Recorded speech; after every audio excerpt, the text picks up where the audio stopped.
Have you ever thought that the words you type on the internet disappear forever? That just by closing the browser and turning off the screen, everything ends there? Ethan Miller used to believe that.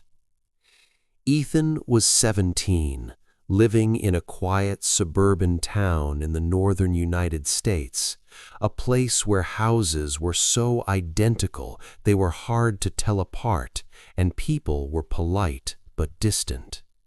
By day, he was an average high school student, unremarkable, unnoticed. But at night, when his room was plunged into darkness and the only light came from his laptop screen, Ethan became a different person. The internet was where Ethan truly existed.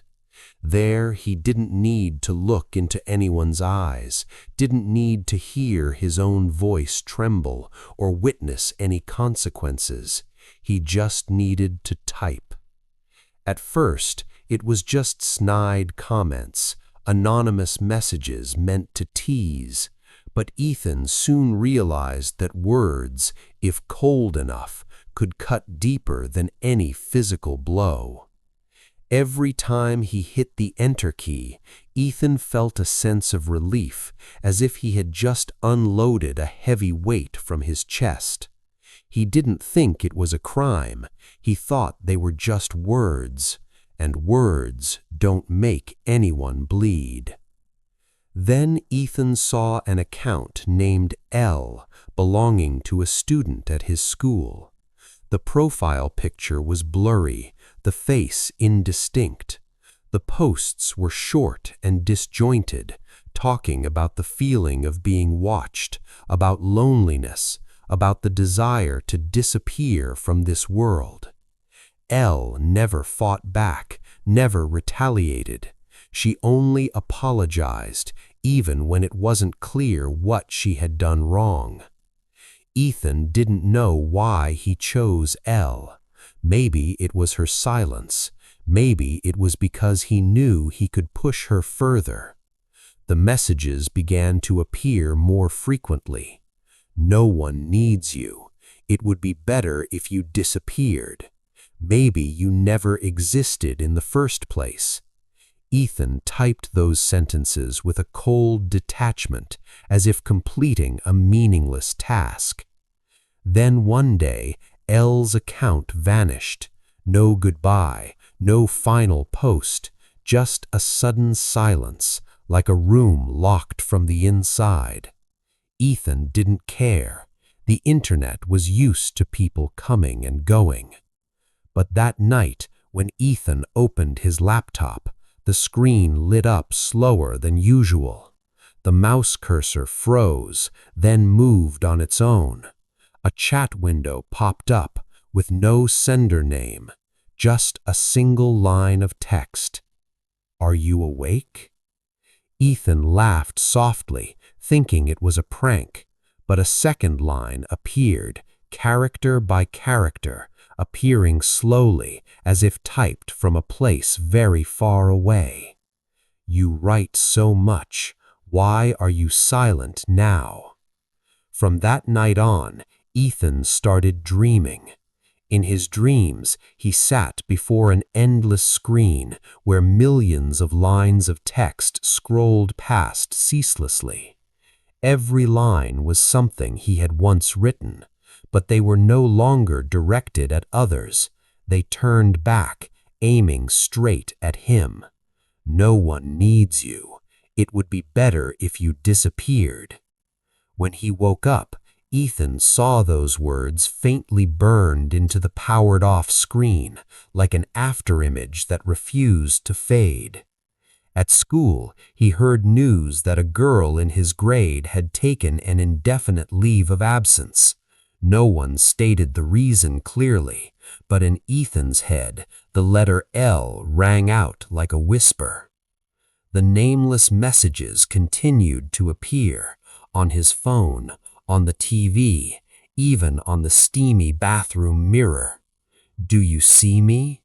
When Ethan looked up, His reflection in the mirror seemed to lag a beat behind him. The eyes in the mirror no longer looked like his. They were hollow and cold, as if they had read too many cruel words. Finally, Ethan found out Elle's real name. Her name was Laura. She had transferred schools. There was no police report, no death recorded, but Ethan felt no relief, because he realized that cruelty didn't require knives or guns. Sometimes it only needed a keyboard and indifference. On the last night of the semester, Ethan opened his laptop again.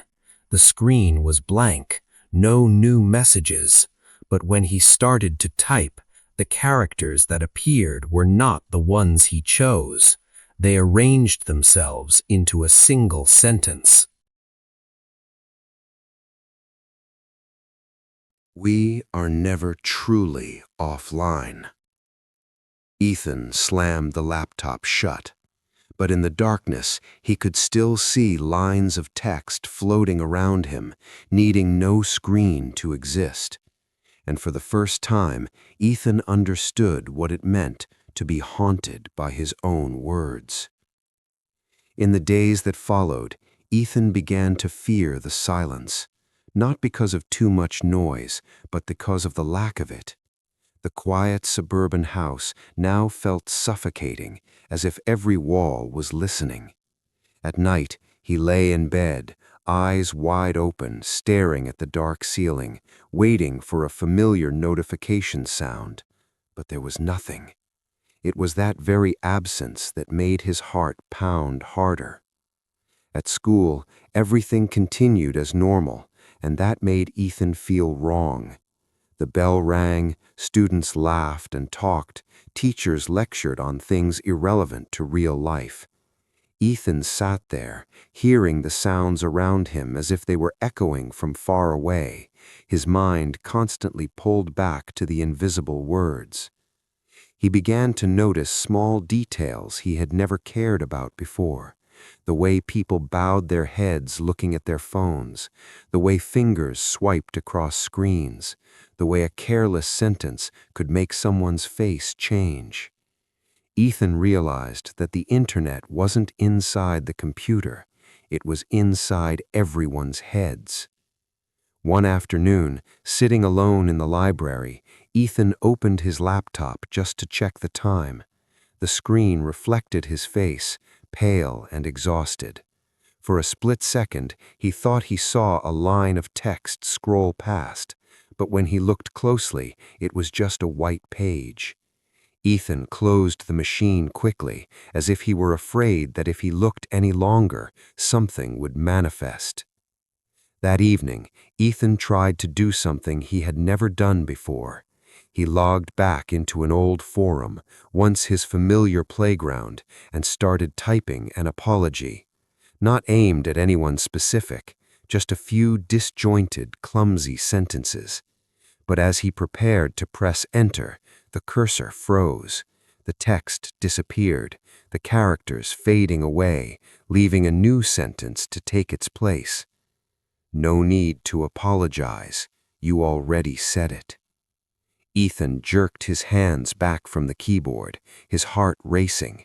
He turned off the computer, but those words echoed in his head, repeating like a broken record. He realized it wasn't the device betraying him. He was the place where those words resided. That night, Ethan dreamed of Laura, but she had no face. She was just a blurry figure standing at the end of an endless corridor, the walls on both sides plastered with text. With every step Ethan took toward her, the words on the walls changed, from sentences he had written to sentences he had never dared to speak aloud. They didn't scream, they just existed, silent, waiting to be read. When he woke up, Ethan found himself sitting in front of his laptop, hands resting on the keyboard. He didn't remember opening it. On the screen was a new text file, untitled, filled with lines he didn't remember writing. They weren't aimed at Laura. They were aimed at Ethan himself. Every weakness, every secret fear, every thought he had never shared with anyone. It was as if someone had read him from the inside out. Ethan deleted the file, but every time he deleted it, another appeared. No internet, no connection. The words seemed to have crossed the boundary between the digital world and reality. He began to avoid mirrors, not because he was afraid of seeing text, but because he was afraid of not recognizing himself anymore. Every time he accidentally caught his reflection, Ethan felt like he was looking at a different version, someone accustomed to hurting others without lifting a finger. Ethan thought of Laura more than he wanted to admit, not as a specific person, but as a void. He wondered if she ever reread those messages. Did they cling to her the way they were clinging to him now? And for the first time, Ethan understood that disappearing wasn't the end. Sometimes it was just a displacement. Late one night, when the whole house was asleep, Ethan opened his laptop one more time, not out of curiosity, but out of exhaustion. He typed a single sentence, slowly, carefully, as if placing his hand on something fragile.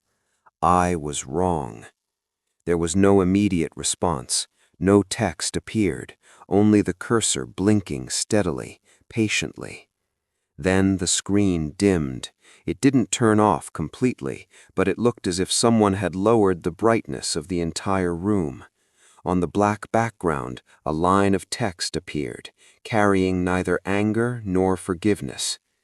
No one disappears because of a single sentence, but no one remains whole after many sentences like that. Ethan sat still for a long time. For the first time in weeks, he didn't feel hunted, just a heavy feeling, pressing down, like something had finally settled into its proper place. He understood that the words would not disappear, but perhaps they had stopped multiplying. The next morning, Ethan arrived at school earlier than usual. He watched the other students walk in, watched the way they laughed, argued, and sometimes hurt each other without realizing it. Ethan didn't interfere. He just observed, not with judgment, but with a newfound, painful clarity. Ethan knew he would have to live with what he had written, not as a supernatural punishment, but as a living memory. And perhaps that was the most terrifying thing of all, that there was no force coming to drag him down to hell.